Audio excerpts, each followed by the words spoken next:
जो मेरे दिल में है वो मैं सच में कह दूं तो आप मान लेंगे। गाँव तो गया, हमारा बात करना बहुत जरूरी है। बहुत सोच समझ के सावन को लड़की उठाने का कहा है सारे। एक तीर से कई निशाने लगाए मैंने। किसी ने मुझसे अपने एहसानात और नमक का हिसाब मांग लिया। आज गाड़ी में बैठे पिया जी। ये क्या कह रहे हो सेठ? ये तो गजब हो जाएगा। भाई एक बार फिर सोच लो। सोची पिया ते बंदा हुआ। क्या तुमने उसे जाने क्यों दिया? कि अगर मेरी बेटी ना मिली ना तो मैं पूरी दुनिया को आग लगा दूंगा। तुम्हें कहां चली गई?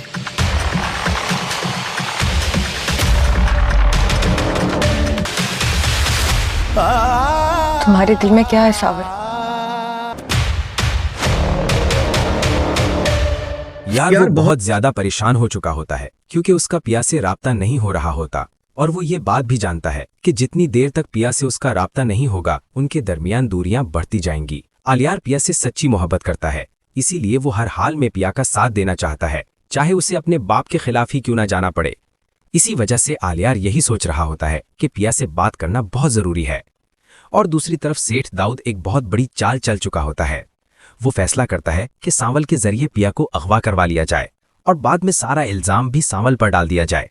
उसे ये भी पता चल चुका होता है कि सांवल भी पिया को पसंद करता है और जैसे ही सांवल पिया को अगवा करने जाएगा तो पिया यही समझेगी कि सांवल उससे मोहब्बत नहीं करता बल्कि उसे सिर्फ पैसा चाहिए। इसीलिए वो निसार से कहता है, मैंने एक तीर से कई शिकार कर दिए हैं, अब देखना मैं असलम के साथ क्या करता हूं।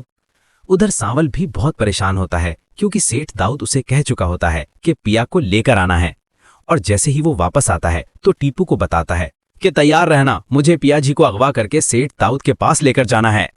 टीपू ये सुनते ही हैरान रह जाता है। वो सोच में पड़ जाता है कि एक तरफ तो सांवल उस्तानी जी से मोहब्बत करता है और दूसरी तरफ उसी को दाऊद के हवाले करने जा रहा है। वो सांवल से कहता है, एक दफा और सोच लो, मगर सांवल जवाब देता है, सोच लिया है, फैसले हो चुके हैं, अब यही करना है। उधर जब पिया घर वापस आ रही होती है तो सांवल उसका रास्ता रोक लेता है और कहता है, गाड़ी में बैठो। पिया जवाब देती है, मैं तुम्हारे साथ घर नहीं जाऊंगी, मैं खुद चली जाऊंगी। सांवल कहता है, मैं तुम्हें घर नहीं ले जा रहा, आज मुझे एक शख्स के एहसानात का बदला चुकाना है। पिया के पास और कोई रास्ता नहीं होता और उसे सांवल पर यकीन भी होता है कि वो उसे नुकसान नहीं पहुंचाएगा, इसलिए वो गाड़ी में बैठ जाती है। घर में पिया को गए बहुत देर हो चुकी होती है और वो अब तक वापस नहीं आई होती। इसी वक्त असलम घर आता है और जकिया को परेशानी की हालत में देखकर पूछता है, पिया कहाँ है? जकिया बताती है, वो यूनिवर्सिटी गई थी, अभी तक वापस नहीं आई। ये सुनते ही असलम के पैरों तले जमीन निकल जाती है। वो गुस्से से कहता है, तुम जानती नहीं हो कि सेठ दाऊद कितना खतरनाक आदमी है, वो किसी हद तक भी जा सकता है।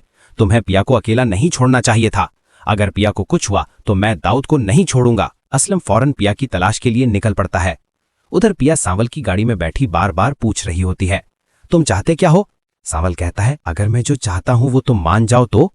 पिया पूछती है, क्या बात है, साफ बताओ। सांवल अपनी मोहब्बत की कुर्बानी देने का फैसला कर चुका होता है। वो कहता है, मैं तुमसे कुछ नहीं छुपाऊंगा। सेठ दाऊद ने मुझे कहा था कि तुम्हें अगवा करके ले आऊं क्योंकि वो तुम्हारी शादी अपने बेटे से करवाना चाहता है, लेकिन मुझे पता है कि तुम और आलियार एक दूसरे को पसंद करते हो।